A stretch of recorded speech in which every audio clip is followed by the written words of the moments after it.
Welcome back to the channel, ladies and gentlemen. Thank y'all so much for coming over now. I sat in this chair every day as I was covering this Diddy trial. And I was saying, in the beginning, the case seemed really strong for the prosecution.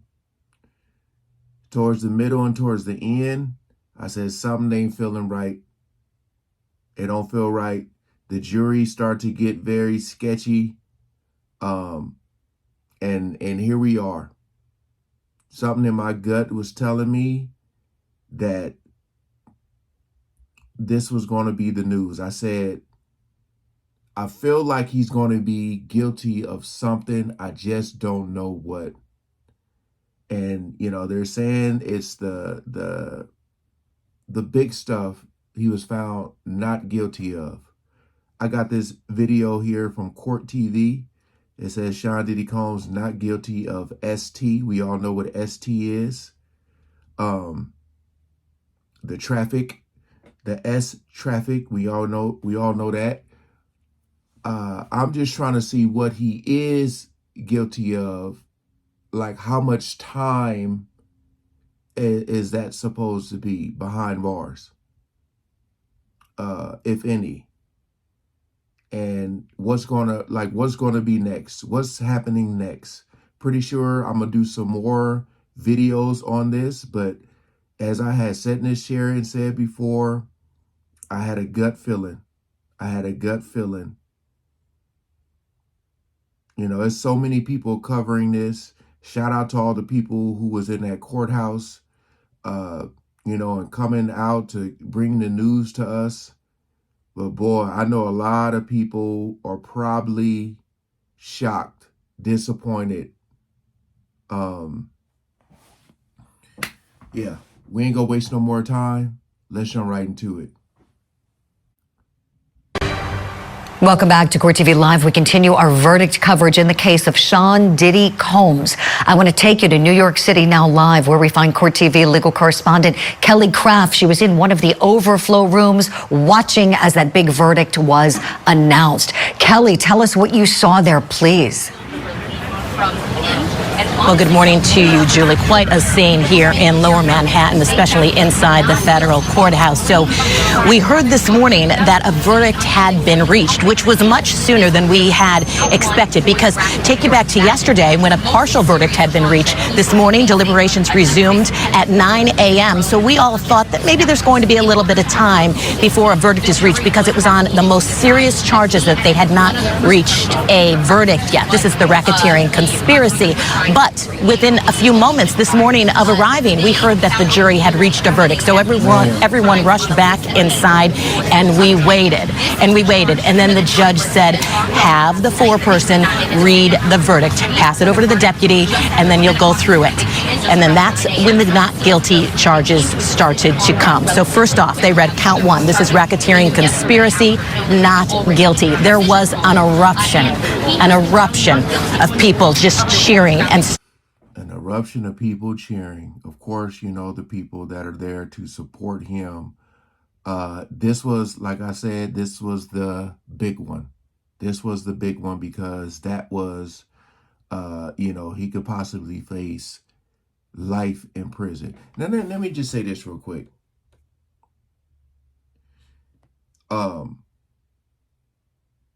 We all seen that video of Cassie in the hotel. And a lot of people wanted him to be guilty just because they couldn't charge him for that. They wanted him to get his karma, which is understandable because, karma comes in many ways. And my whole thing is, I'm not finna sit up here and act like something fishy ain't going on, for sure. I know there was things that they were testifying, and a lot of things did seem consensual, but at the same time, it seems like the jury didn't factor in the fear factor. Like, they were doing things because they feared him.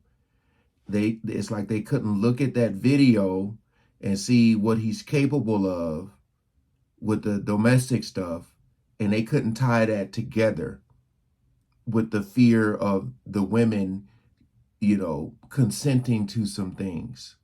But like I said before, you can be in a relationship for I don't care how long. When you say no, no means no.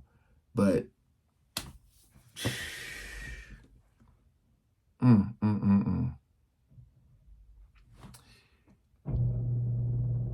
So happy that he was found not guilty of racketeering conspiracy.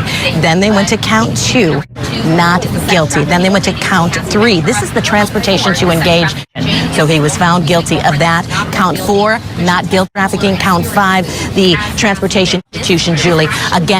Again, because I'm gonna have to, trim that out. But you guys know what he's guilty of. The, transportation to engage in, the P word. When he was bringing the guys over to do things. Yeah, I'm hoping that they talk about that, how much time that is, because he is still guilty of those 2 things. So I mean, he's going to get some jail time, I believe. You just don't know with this case. You just don't know.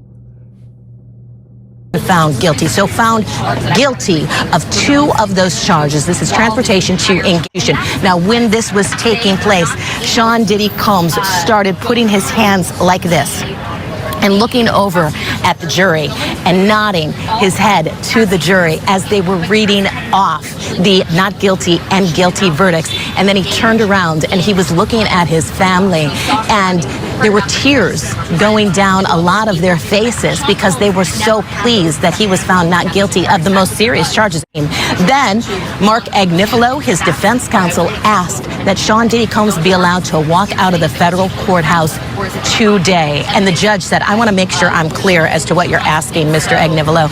And Mark was very clear. He said, yes, I am asking, that is Mark Agnifilo's request, to have Sean Diddy Combs walk out of this courtroom today. So quite a scene here. There's no decision. Wait. Hold on. Walk out of the court. But okay, so the transportation, guilty up to 10 years. And he's guilty of 2 of those. And they want him to walk out of the courtroom today. Hold on, man. Am I tripping while I'm hearing this?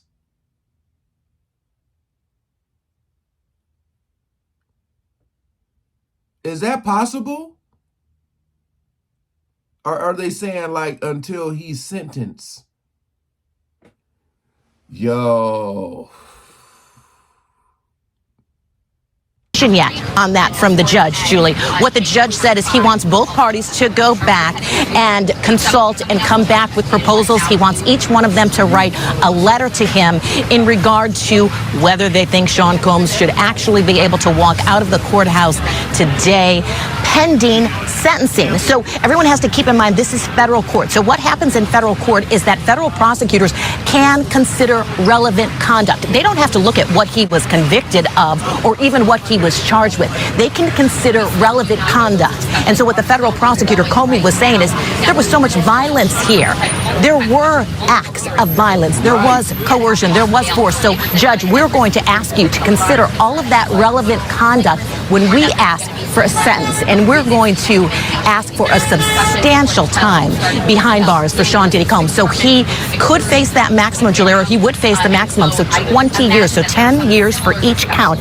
And it appears that the prosecutors will eventually ask for that. Oh, boy. They're not backing down. Kelly, quickly, before we have to hit a break, please, did you notice any reaction on the faces of those prosecutors when you started hearing those not guilty announcements? Was arrested, and so it'll be. They have been pretty much just looking straight forward, Julie, at their computers, even yesterday when the partial verdict came down. So today, same kind of reaction. But when Comey began speaking, saying that she wants to ask for considerable, substantial incarceration for Sean Diddy Combs, she was very, you could tell just in her voice, she's very fiery. And kind of just in a way just doesn't exactly appear too happy with the verdict, of course. Oh, I'm sure, Kelly. And you know this from having been a prosecutor.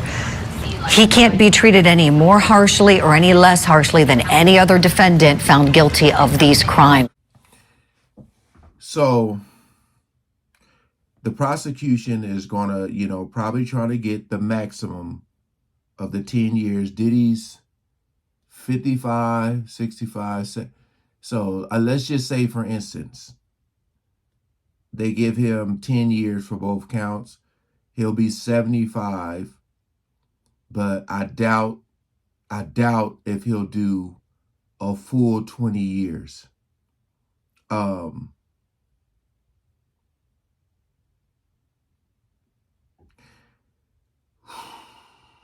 I honestly don't know what to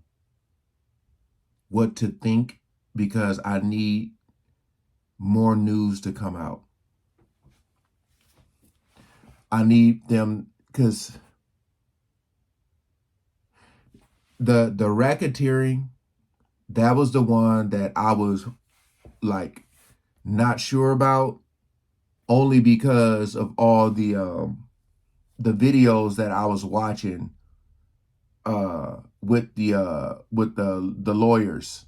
Remember, I kept saying a lot of videos I've been watching, a lot of people been like 50-50. They weren't sure. I think if Christina Quorum would have testified, they probably would have got him on that, maybe. But I'm still waiting for the Law and Crime channel to release a video with Jesse and Elizabeth. I just love listening to them talk and go back and forth with stuff. All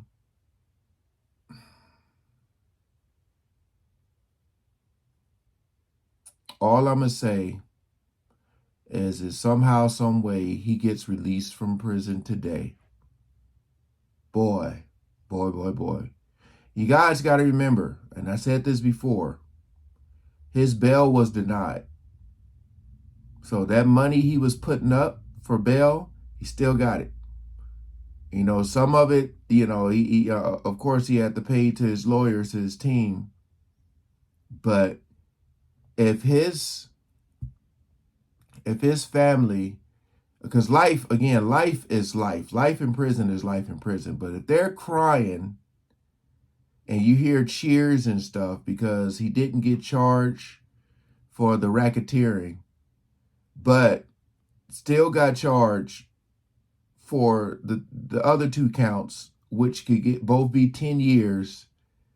All I'm going to say is, because of how this case has been going and with this sketchy jury, all I'm going to say is, don't be shocked and surprised at what is to come next. Because I must try to stay close to this. Because do I think he's going to be a flight risk and try to leave and all that? I don't think so. I just think if they release him, he's not trying to go back in there. So something weird is going to happen. These comments, they are a lot of people. I'm looking right here. A lot of people are pissed off. Money talks, total BS. Should have been guilty on all.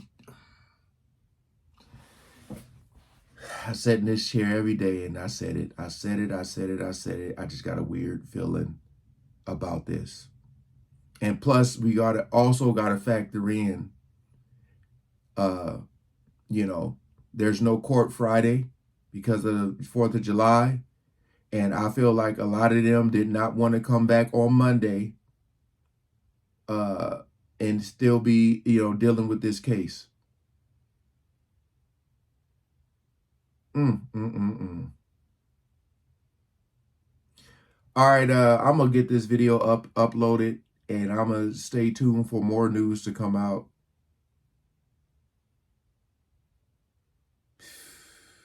Wow.